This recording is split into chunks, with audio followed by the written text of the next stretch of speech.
Evidence. పాస్ట్లో Japan ఎన్నో సునామీల్ని, భూకంపాల్ని ఎదుర్కొంది. సునామీల్ని, భూకంపాల్ని ఎదుర్కోవడం అంత సులభమైన విషయం ఏమీ కాదు. కానీ జపాన్కి ఇలాంటి ప్రకృతి విపత్తులు ఎదుర్కోవటం తప్ప వేరే దారి లేదు. గత 1300 సంవత్సరాల్లో జపాన్ దాదాపు 143 సునామీస్ని ఎదుర్కొంది. వాటి వల్ల 1,30,874 మంది ప్రజలు చనిపోయారు. అయితే 1741 సంవత్సరంలో వచ్చిన సునామీ జపాన్లో వచ్చిన అన్నిటిలో అతిపెద్ద సునామీగా చెప్పుకుంటారు. ఈ సునామీ వేవ్ ఎత్తు దాదాపు 90 మీటర్ల వరకు ఉండేది. ఇక్కడ బాధపడాల్సిన విషయం ఏంటి అంటే సమయం గడుస్తున్న కొద్దీ జపాన్లో సునామీ ప్రమాదం ఎక్కువ అవుతూ వస్తోంది. కేవలం 2022లోనే దాదాపు 300 కంటే ఎక్కువ భూకంపాల్ని జపాన్ ఫేస్ చేసింది. ఒక్కో రోజైతే 3 నుంచి 4 భూకంపాల్ని కూడా రికార్డ్ చేశారు. ఇలాంటివన్నీ జపాన్లో చాలా కామన్ అని చెప్పాలి. అందువల్లే ఇక్కడ స్కై స్క్రాపర్స్ని ఎర్త్ క్వేక్ ప్రూఫ్గా నిర్మించడం చాలా అవసరం. 2000 సంవత్సరం నుంచి 2022 వరకు జపాన్ 5 సునామీస్ని ఎదుర్కొంది. ఈ 5లో 2011లో వచ్చిన సునామీ చాలా భయంకరమైంది. 11 మార్చి 2011న ఒషికా పెనిన్సులా నుండి 72 కిలోమీటర్ల ఈస్ట్ సముద్రం లోపల 9.1 మ్యాగ్నిట్యూడ్ ఎర్త్ క్వేక్ దాదాపు 6 నిమిషాల వరకు నమోదైంది. దానివల్ల ఒక మ్యాసివ్ జాయింట్ సునామీ పుట్టింది. ఈ సునామీ ప్రపంచంలో 4వ అతిపెద్ద సునామీ. అలాగే జపాన్లో ఇంతవరకు వచ్చిన అన్ని సునామీస్లో ఇదే అతిపెద్ద సునామీ. ఈ సునామీ వేవ్స్ దాదాపు 55 మీటర్లు అంటే 180 అడుగుల ఎత్తు వరకు ఉన్నాయి. సముద్రపు అలలు 700 కిలోమీటర్లు గంటకి స్పీడ్తో సెండాయ్ నగరం వైపు వెళ్తూ కోస్ట్ నుంచి 10 కిలోమీటర్ల లోపలి వరకు వెళ్ళాయి. సునామీలని ఇప్పుడున్న మోడర్న్ టెక్నాలజీ సహాయంతో కూడా ప్రిడిక్ట్ చేయలేం. సెండాయ్ నగరంలో సునామీ గురించి కేవలం 8 నిమిషాల ముందే ప్రజలకి ఇన్ఫార్మ్ చేశారు. దానివల్ల చాలామంది ప్రజలకి పారిపోయే ఛాన్స్ కూడా దొరకలేదు. జపాన్లో వచ్చిన ఈ న్యాచురల్ కెలామిటీ వల్ల 2,28,000 మంది వాళ్ల ఇళ్లను పోగొట్టుకుని నడి రోడ్డు మీదకొచ్చారు. దాదాపు 15,000 మంది మరణించారు. అదే సమయంలో ఫుకుషిమా డైచి న్యూక్లియర్ ప్లాంట్ కూడా ఫెయిల్ అయిపోయింది. అందువల్ల అతి భయంకరమైన న్యూక్లియర్ ఎక్స్ప్లోజన్ జరిగింది. ఈ భయంకరమైన సునామీ వల్ల జపాన్ $235 బిలియన్ నష్టపోయింది. అందువల్ల దీన్ని ప్రపంచంలోనే మోస్ట్ ఎక్స్పెన్సివ్ డిజాస్టర్గా చెప్పుకుంటారు. అయితే ఇక్కడ ఎదురయ్యే ప్రశ్న ఏంటంటే ఎప్పుడూ జపాన్లోనే ఎక్కువ సునామీస్ ఎందుకు వస్తూ ఉంటాయి? దీనికి ముఖ్య కారణం జపాన్ జాగ్రఫికల్ లొకేషన్ అవుతుంది. ఇప్పుడు మీరు చూస్తున్న ఈ పసిఫిక్ ఓషన్లో ఈ భాగం ప్రపంచం మొత్తంలో దాదాపు 90% వోల్కనిక్ ఎరప్షన్స్, సునామీస్ మరియు ఎర్త్ క్వేక్స్ వచ్చే అవకాశం ఉంటుంది. ఈ భాగంలో ఫామ్ అవుతున్న ఈ రింగ్ లాంటి స్ట్రక్చర్ని ద రింగ్ ఆఫ్ ఫైర్ అంటారు. దీని కింద ప్రపంచంలోనే ఎక్కువ యాక్టివ్ వోల్కనీస్ ఉన్నాయి. దురదృష్టం కొద్దీ జపాన్ ఈ రింగ్ ఆఫ్ ఫైర్కి చేరువలో ఉంది. అందుకే జపాన్ తరచుగా ఎర్త్ క్వేక్, సునామీస్ లాంటి ఎన్నో న్యాచురల్ కెలామిటీస్ని ఫేస్ చేస్తూ ఉంటుంది. ఇవే కాకుండా జపాన్కి ఇంకో ప్రాబ్లం కూడా ఉంది. అదేంటంటే జపాన్ యొక్క 70% ల్యాండ్ ఏరియా కేవలం పర్వతాలతోనే నిండి ఉంది. మిగతా 30% ఫ్లాట్ ఏరియా కూడా కోస్టల్ ఏరియాస్లో ఉంది. ఇలాంటి ప్లేసెస్లో సునామీ వచ్చే అవకాశం చాలా ఎక్కువగా ఉంటుంది. పర్వతాల మీద పెద్ద నగరాలు నిర్మించడం అసంభవం. అందుకే కోస్టల్ సిటీస్ని కాపాడుకోవడానికి జపాన్ ఎన్నో ప్రయత్నాలు చేస్తూ ఉంది. జపాన్ తన కోస్టల్ ఏరియాస్ని ప్రొటెక్ట్ చేయడానికి సీ వాల్ నిర్మించింది. ఈ వాల్స్ ఎప్పటి నుంచో జపాన్ కోస్టల్ ఏరియాస్లో ఒక భాగంగా ఉన్నాయి. 1896 మరియు 1933లో భయంకరమైన టైఫూన్ జపాన్ యొక్క టేరు అనే విలేజ్ మీద దాడి చేసింది.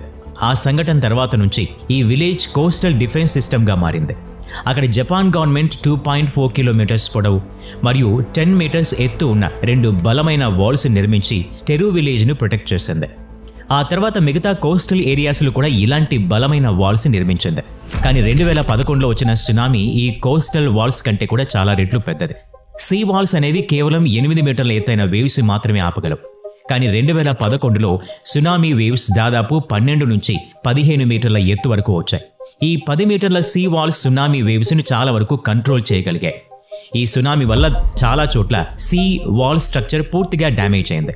2011లో వచ్చిన ఈ సునామీ వల్ల జపాన్ ప్రభుత్వం సీ వాల్స్ని ఇంకా ఎత్తుగా నిర్మించాలి అని నిర్ణయం తీసుకుంది. ఈ ప్రాజెక్ట్ కోసం $1,200 కోట్ల ఎస్టిమేట్ చేసింది. ఈ మొత్తం డబ్బును ఉపయోగించి ఈస్టర్న్ కోస్ట్లో 400 కిలోమీటర్ల పొడవు మరియు 15 మీటర్ల ఎత్తుతో బలమైన సీ వాల్ నిర్మించాలి అని నిర్ణయం తీసుకుంది. ఇవి ఓల్డ్ సీ వాల్స్ కంటే 5 మీటర్ల ఎక్కువ ఎత్తుంటాయి. అలాగే భూమి లోపల 25 మీటర్ల లోతు వరకు పునాది నిర్మిస్తూ ఉన్నారు. ఈ వాల్స్ యొక్క వెడల్పు ముందు వాటి కంటే ఎక్కువ ఉంది. స్పెషల్గా సునామీ వేవ్స్ని ఆపడానికి ఈ వాల్ స్ట్రక్చర్ తయారు చేశారు.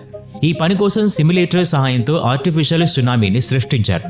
అలా ఇంజనీర్స్ డిఫరెంట్ వేవ్ ప్యాటర్న్స్లో సీ వాల్స్ని టెస్ట్ చేశారు. ఒక వైబ్రేటర్ సాయంతో 2011లో వచ్చిన సునామీ వేవ్స్ లాంటి ప్యాటర్న్ని సృష్టించారు. వేవ్స్ ఎంత పెద్దగా ఉంటాయి, వాటి వల్ల ఎంత ప్రెషర్ క్రియేట్ అవుతుంది, ఇలాంటి ఎన్నో థింగ్స్ని సిమ్యులేటర్ సాయంతో క్యాల్కులేట్ చేశారు. జపాన్ ఇంజనీర్ సిమ్యులేటర్ ద్వారా ఏం తెలుసుకున్నారు అంటే 2011లో వచ్చిన సునామీ వేవ్ డైరెక్ట్గా జపాన్కి నష్టాన్ని కలిగించలేదు. ఫ్లడ్స్ రూపంలో నీరు చాలా ముందు వరకు ట్రావెల్ చేసి నష్టాన్ని కలిగించింది. ఎందుకంటే సీ వాల్స్ సునామీ వేవ్స్ ప్రెషర్ని చాలా వరకు బ్రేక్ చేశాయి. అలా సిమ్యులేటర్తో టెస్టింగ్ చేసిన తర్వాత ఇప్పుడు సీ వాల్స్ కర్వ్ షేప్లో డిజైన్ చేశారు. ఇలా వాల్స్ను డిజైన్ చేయడం వల్ల వేవ్స్ వాల్ను ఢీకొని చూపించిన విధంగా వెనక్కి వెళ్ళిపోతాయి. అలా ఒక వేవ్ వెనక్కి వెళ్ళి వెనక వచ్చే ఇంకో వేవ్ యొక్క ప్రెషర్ని తగ్గిస్తుంది. సునామీ వేవ్ ప్రెషర్ని తగ్గించడానికి జపాన్ కేవలం వాల్స్ను మాత్రమే నిర్మించలేదు, హాట్స్పాట్ లొకేషన్స్ దగ్గర సముద్రంలో బ్రేక్ వాటర్ను కూడా తయారు చేశారు. ఇక్కడ వాటర్ కోస్ట్ సైడ్కు ముందుకు వెళ్ళినప్పుడు ముందుగా ఈ బ్రేక్ వాటర్ కొంత ప్రెషర్ని తగ్గిస్తుంది. ఆ తర్వాత 15 మీటర్స్ ఎత్తైన వాల్స్ సునామీ వేవ్స్ని అడ్డుకుంటాయి. అయితే చాలామందికి వాల్స్ ఎక్కువ ఎత్తు ఉండటం వల్ల వాళ్ళేదో జైల్లో ఉన్నట్టు ఫీలింగ్ వస్తోంది. కొందరైతే ఈ సీ వాల్స్ వల్ల జపాన్లో టూరిజం తగ్గిపోతుంది అని భావిస్తూ ఉన్నారు. జపాన్ సునామీలని 2 వేర్వేరు లెవెల్స్గా డివైడ్ చేసింది. 50 నుంచి 60 సంవత్సరాలకు ఒక్కసారి వచ్చే లెవెల్ 1 సునామీ 15 మీటర్ల ఎత్తు ఉంటుంది.